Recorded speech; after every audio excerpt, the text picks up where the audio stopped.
Patay na sila nanay at tatay, ate. Nandito pa ang ate. Hindi kita iiwan, okay? Oo nga, bibisitahin ka pa rin namin dito ng ate mo. Oh, huwag ka na umiyak. Tignan mo, ang pogi-pogi mo pa naman. Mapangbola ka talaga, kuya. Ganyan mo siguro napasagot yung ate ko, no? Mahal, tara uwi na tayo. Iiwan mo yung kapatid mo? Dito na lang kaya tayo tumira kasama yung kapatid mo.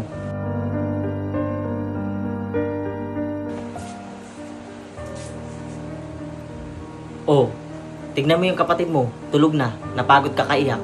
Sige na, mahal. Ipasok mo na siya sa loob. Matulog na kayo at mag-aayos pa ako dito sa labas.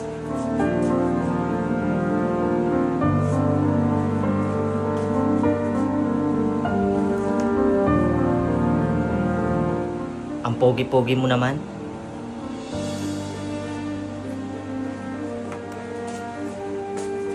Ah, binihisan ko na pala yung kapatid mo. Pawis na pawis eh.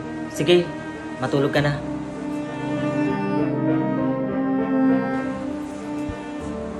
Sobrang sakit ng katawan ko, ate. Para akong nalalambot na nanghihina. Baka dinalo ka ni nanay at tatay kagabi. Baka nga po, ate. Uminom ka na ng gamot. Papasok muna ako. Sige, ate, ingat.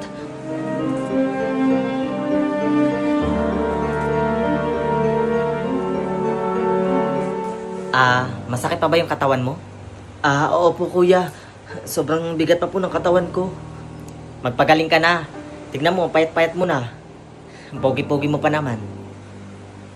Teka, kukuha muna ako ng bagong damit mo, ha? Marvin, bunso. Oh, mahal. May dala akong pagkain, oh. Tara, kain muna tayo. Teka. Asa nga pala yung kapatid ko, si Marvin? Nasa kwarto. Kakatapos ng maghilamos. Sige, wait. Tatawagin ko muna yung kapatid ko. Marvin? Bunso! Ayon sa aming investigasyon, hindi pagpapakamatay ang pagkawala ng buhay ng bata. May alam po ba kayo dito? Wala po. Kuya. Shh! Huwag ka maingay. Ang pogi-pogi mo naman.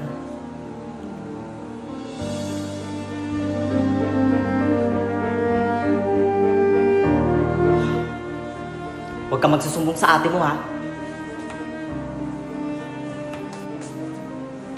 Binihisan ko na pala yung kapatid mo. Pawis na pawis eh.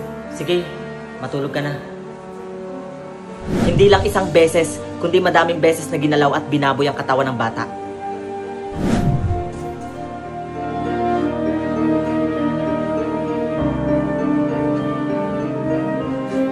Demonyo ka.